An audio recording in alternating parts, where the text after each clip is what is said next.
ग्रामीण लाडकींना मिळणार 5,000।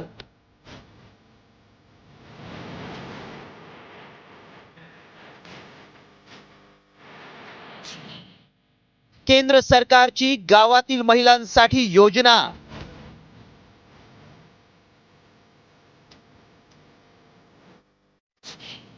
Viral message मागचं सत्य काय?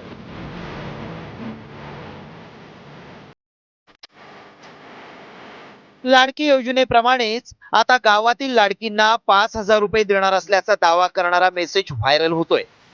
आधीच लाडकींना महाराष्ट्र सरकारकडून 1,500 रुपये मिळत आहेत। यामुळे लाडकींमध्ये आनंदाचं वातावरण आहे। पण खरंच सरकारनं गावातील लाडकींसाठी अशी योजना आणली आहे का? केंद्र सरकारची ही योजना असेल तर त्यासाठी काय अट आहे? अर्ज कसा भरायचा? याची सत्यता जाणून घेण्यासाठी आमच्या व्हायरल सत्य टीमनं पडताळणी सुरू केली। त्याआधी मेसेजमध्ये काय दावा केलाय पाहूया। गाव की बेटी योजनेअंतर्गत देशातल्या सर्व गावातल्या महिलांना दरमहा 5,000 रुपये मिळणार आहेत। हा मेसेज व्हायरल होत असल्यानं अनेकांना हे खरं वाटू लागलंय। काहींनी तर ही लिंक उघडूनही पाहिली आहे, मात्र कुणाला याबद्दल माहिती मिळाली नाही।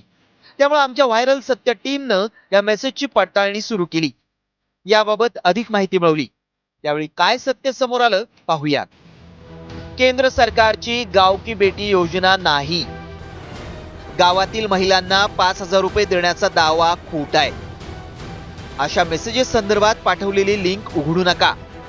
लोकांची दिशाभूल करण्यासाठी मेसेज व्हायरल केला जातोय।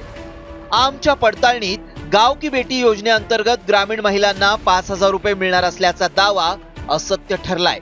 त्यामुळे अशा मेसेजेसवर विश्वास ठेवू नका, कारण पैशांचा आमिष दाखवून गंडा घालण्याचा हा डाव असू शकतो।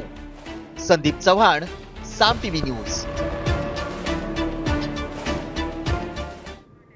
आता isakal.com आहे देशातील नंबर 1 ची मराठी न्यूज वेबसाईट। प्रत्येक अपडेटसाठी isakal.com ला नक्की भेट द्या।